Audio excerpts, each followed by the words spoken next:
selamat pagi anak-anak. Semoga kalian selalu sehat ya.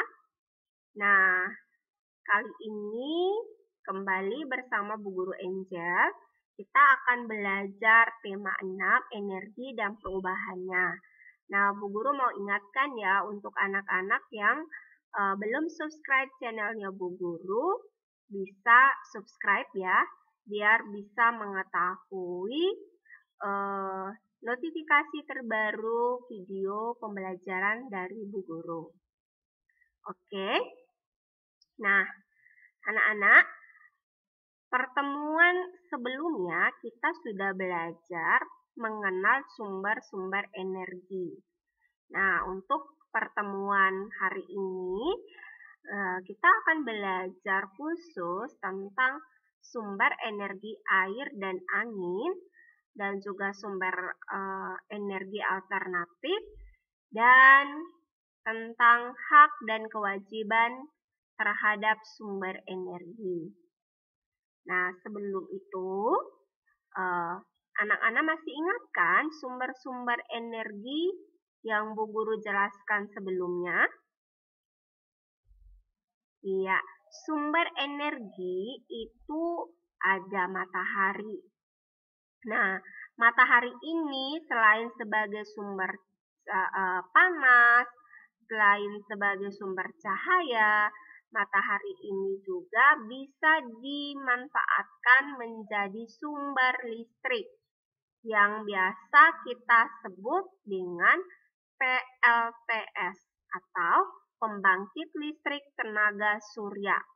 Nah, pembangkit listrik tenaga surya itu artinya sumber listriknya berasal dari matahari. Kemudian ada udara. Nah, udara. Anak-anak tahu kan angin? Nah, angin itu adalah udara yang bergerak. Nah, nanti kita akan pelajari apakah udara ini bisa dimanfaatkan jadi sumber listrik atau tidak. Ya, kemudian ada air. Nah, air ini selain sebagai sumber energi bagi tubuh, dia juga bisa dimanfaatkan untuk menjadi sumber listrik. Nanti kita pelajari. Dan terakhir itu adalah makanan. Nah, makanan ini berasal dari hewan ataupun tumbuhan. Nah, Bu Guru harap anak-anak ingat ya sumber energi ini. Oke. Nah, sekarang kita belajar tentang sumber energi air. Nah, air bukan hanya sumber energi bagi tubuh, air juga sumber energi listrik. Nah, bagaimana cara memanfaatkannya? Nah, anak-anak lihat ini ya, ini gambar contoh waduk atau bendungan. Nah, pertama, menampung air di waduk atau bendungan. Biasanya air yang ditampung itu air yang berasal dari mata air langsung atau dari air terjun. Nah, air itu kan dalam jumlah yang sangat besar, itu ditampung di sebuah waduk atau bendungan. Ditampung, lalu air ini akan dialirkan. Nah, ketika air ini dialirkan, air memiliki kekuatan energi kinetik. Energi kinetik itu artinya energi gerak. Nah, karena dia memiliki kekuatan energi kinetik, maka air ini bisa menggerakkan kincir air atau turbin. Ya, bisa menggerakkan kincir air atau turbin. Nah, lalu kincir air ini dia menggerakkan generator listrik. Oke.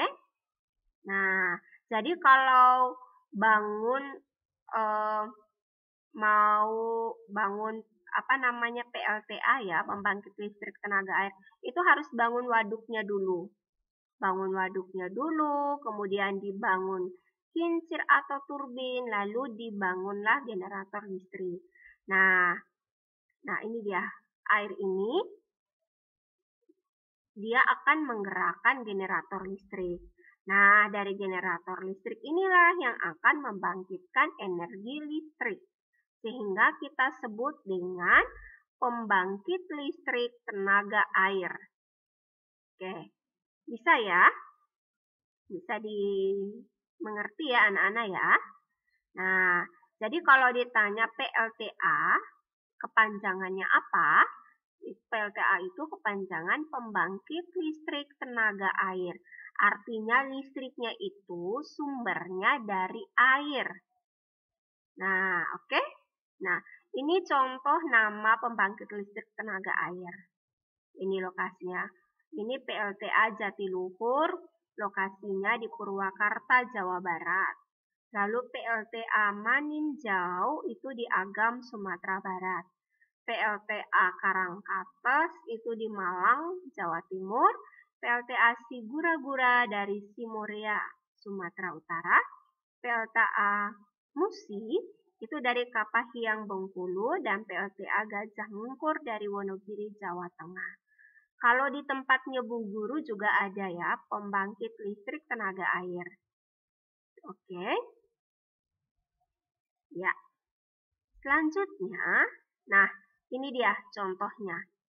Ini contoh PLTA di Sigura-gura, PLTA Musi, PLTA Jatiluhur. Ya.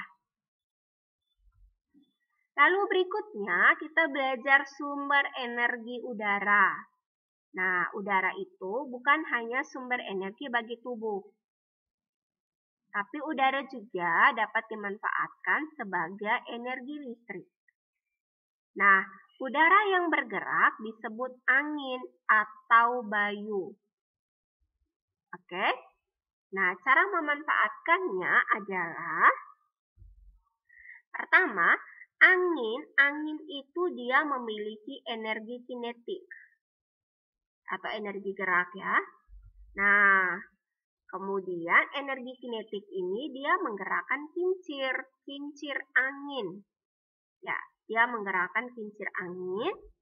Lalu kincir angin ini akan menggerakkan generator listrik. Nah, kalau sudah menggerakkan generator listrik, maka generator listrik ini akan membangkitkan energi listrik. Nah, selanjutnya energi listrik itu akan dialirkan ke rumah-rumah warga. Nah, pernah nggak anak-anak kalau lewati jalan-jalan besar, itu melihat ada tiang listrik, ada kabel-kabelnya. Nah, itu adalah cara untuk mengalirkan listrik ke rumah-rumah warga. Ya, oke. Nah, pembangkit listrik tenaga bayu atau angin itu disingkat dengan PLTB. Jadi kalau ditanya apa kepanjangan PLTB, anak-anak jawab pembangkit listrik tenaga bayu, yang artinya sumber listriknya berasal dari angin. Nah, PLT yang terbesar di Indonesia itu ada di Sulawesi Selatan. Oke. Nah, selanjutnya kita akan belajar tentang sumber energi alternatif atau sumber energi yang lainnya.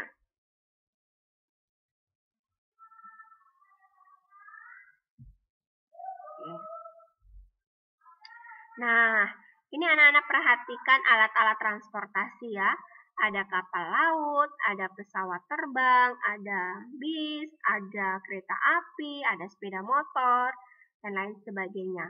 Nah, anak-anak tahu nggak mengapa pesawat dia bisa terbang, kapal laut dia bisa berlayar, motor bisa jalan, dan sebagainya? Iya, itu karena alat-alat transportasi ini salah satunya itu dengan menggunakan BBM. Nah, BBM itu adalah bahan bakar minyak.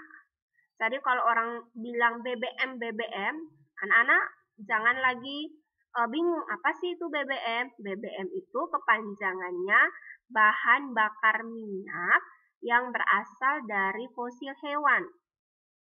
Fosil hewan adalah hewan yang mati dan tertimbun di dalam tanah jutaan tahun yang lalu. Jadi hewan-hewan yang sudah mati jutaan tahun yang lalu itu dimanfaatkan menjadi BBM, bahan bakar minyak. Nah, anak-anak perhatikan. Nah, di rumah itu kita memasak menggunakan kompor kan? Ada yang menggunakan kompor gas, ada yang menggunakan kompor minyak tanah. Nah, kompor ini baru bisa nyala kecuali ada gas. Kompor ini juga bisa nyala, bisa digunakan kalau ada minyak tanah. Nah, gas dan minyak tanah ini itu adalah contoh BBM, bahan bakar minyak. Jadi BBM itu dapat digunakan untuk menyalakan kompor dan mesin-mesin pabrik. Lalu, nah ini dia pesawat. Nah, pesawat ini bisa terbang kalau salah satunya itu ya harus ada bahan bakarnya. Bahan bakarnya itu adalah aftur atau afgas atau bensol. Ini sama, tinggal tinggal memilih aftur, afgas atau bensol. Ini sama, ini bahan bakar minyak untuk pesawat. Oke. Nah, kalau ini kapal ya, kapal laut, dan ini kereta api. Nah, kapal laut dan kereta api itu menggunakan bahan bakar minyak solar. Nah, bagaimana dengan mobil-mobil, motor, atau bis gitu? Nah, kalau motor, bis, atau mobil yang lainnya itu biasanya menggunakan bensin. Tapi ada berbagai macam pilihan. Biasanya kalau kita mau mengisi bahan bakar minyak di Pertamina, itu ada tulisan solar, Pertalite, Pertamax, dan sebagainya. Jadi tinggal memilih. Tapi itu semua adalah bahan bakar minyak. Oke, bisa dimengerti ini anak-anak? Oke, nah selanjutnya kita belajar tentang hak dan kewajiban terhadap sumber energi. Nah, jadi anak-anak kita itu berkewajiban untuk menghemat energi supaya kita bisa mendapatkan hak kita, supaya kita bisa berhak untuk menggunakan sumber energi itu. Nah, Bu Guru kasih contoh. Oke, sebelumnya anak-anak harus tahu dulu kewajiban itu adalah sesuatu yang harus dilakukan. Yang harus dilakukan. Oke, nah kalau anak-anak sudah melakukan kewajiban, maka kita bisa menuntut hak. Oke, tapi harus jalankan dulu kewajibannya, baru kita bisa menuntut hak. Hak itu adalah sesuatu yang sudah semestinya terima setelah melaksanakan kewajiban. Jadi kalau kita sudah melaksanakan kewajiban, kita sudah semestinya mendapatkan haknya kita. Contoh. Nah, anak-anak perhatikan gambar ini ya. Gambar yang pertama ini mematikan keran air, kemudian gambar yang kedua makan sampai bersih, tidak ada sisa, kemudian dia mau tidur tapi dia matikan lampunya. Ya, nah ini artinya, nah dia sudah melaksanakan kewajibannya. Kewajiban dia mematikan keran air jika tidak dipakai. Nah, kalau kita sudah melaksanakan kewajiban, kita berhak untuk mendapatkan dan menggunakan air yang bersih. Ya, jadi kewajibannya bukan hanya mematikan air ya, bisa menghabiskan minuman, tidak menghambur-hamburkan air. Nah, kalau kita sudah melaksanakan kewajiban, haknya kita itu mendapatkan dan menggunakan air yang bersih. Lalu yang kedua, nah dari gambar ini kira-kira apa ya kewajibannya kita dan apa ya haknya kita? Nah, kalau ini kewajibannya tidak membuang-buang makanan. Jadi anak-anak kalau makan, usahakan harus dihabiskan. Kalau makannya tidak banyak, jadi mengambil makanannya pun juga tidak boleh banyak-banyak supaya tidak terbuang-buang. Nah, kalau kita sudah melaksanakan kewajiban kita, artinya kita berhak untuk mendapatkan makanan yang sehat dan bergizi. Ya, nah kalau kita mendapatkan hak makanan sehat dan bergizi, kita punya kewajiban untuk tidak membuang-buang makanan. Lalu, nah kalau kalian selalu mematikan lampu ketika mau tidur atau mematikan lampu di saat siang hari atau mematikan lampu saat mau bepergian, nah artinya anak-anak itu berhak mendapatkan penerangan. Penerangan itu artinya berhak mendapatkan menggunakan listrik. Misalnya, kalau anak-anak selalu mematikan lampu setelah selesai belajar. Jadi anak-anak berhak menggunakan lampu ketika hendak belajar. Kalau anak-anak selalu mematikan lampu ketika tidak digunakan, anak-anak berhak untuk menghidupkan lampu ketika anak-anak berada di ruangan yang gelap. Itu maksudnya. Oke? Iya. Nah, anak-anak, setelah mendengarkan penjelasan Bu Guru tadi, sekarang kita latihan ya. Tulis ini di buku tulismu. Tulis dengan soalnya. Semuanya ini ditulis, lalu dijawab. Ya. Jadi ini PLTA adalah sumber listrik yang berasal dari kepanjangan dari PLTB adalah jika kamu telah melaksanakan kewajibanmu, maka kamu boleh menuntut. Oke. Salah satu kewajibanmu menghemat makanan adalah BBM yang digunakan oleh pesawat adalah, nah anak-anak tulis semuanya ini di buku tulis, lalu dijawab, kemudian kirimkan ke Google Classroom. Bisa dimengerti? Oke, terima kasih anak-anak. Pembelajaran kita sudah selesai. Sampai jumpa di pertemuan selanjutnya.